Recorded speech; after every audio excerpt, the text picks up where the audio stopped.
You'll need a mortar and pestle for this recipe. If you don't have one, a small blender will do the job.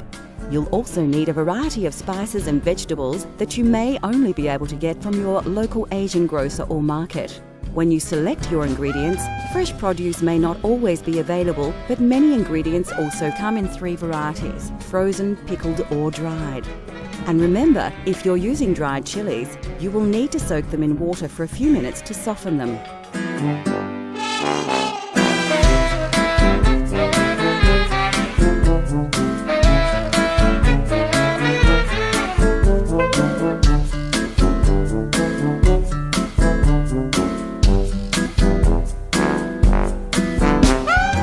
Firstly, finely slice your lemongrass stalk.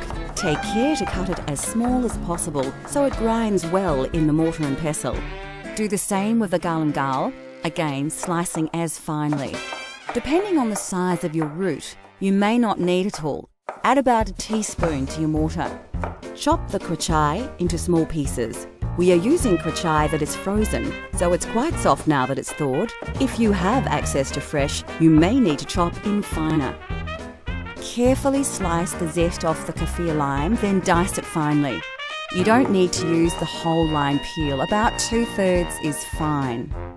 If you don't have a kaffir lime, you can use finely diced kaffir lime leaves.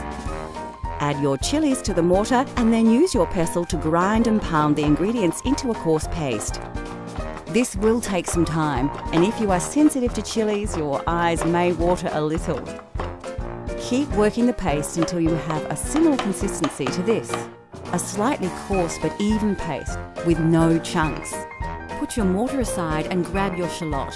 Remove the dry skin by peeling off the outer layer. Again, finely dice the shallot to add to the mix. Next, add the peppercorns and peel and dice the garlic. Once you've added the garlic to the mortar, it's time to work the contents into the paste. It's important to ensure that you have an even textured paste. If you are finding the mortar and pestle hard going, you can use a small blender to save time and your arm. Once you have a smooth paste, add the shrimp paste. Work it into the mix with the pestle. You can use a spoon to keep the paste off the sides of the mortar. Once it's well mixed, you have an authentic Thai red curry paste. Transfer your paste into a dish so you can use it later. We'll use ours to make a red curry later in the show. Freshly made curry paste will keep in the fridge for about a week.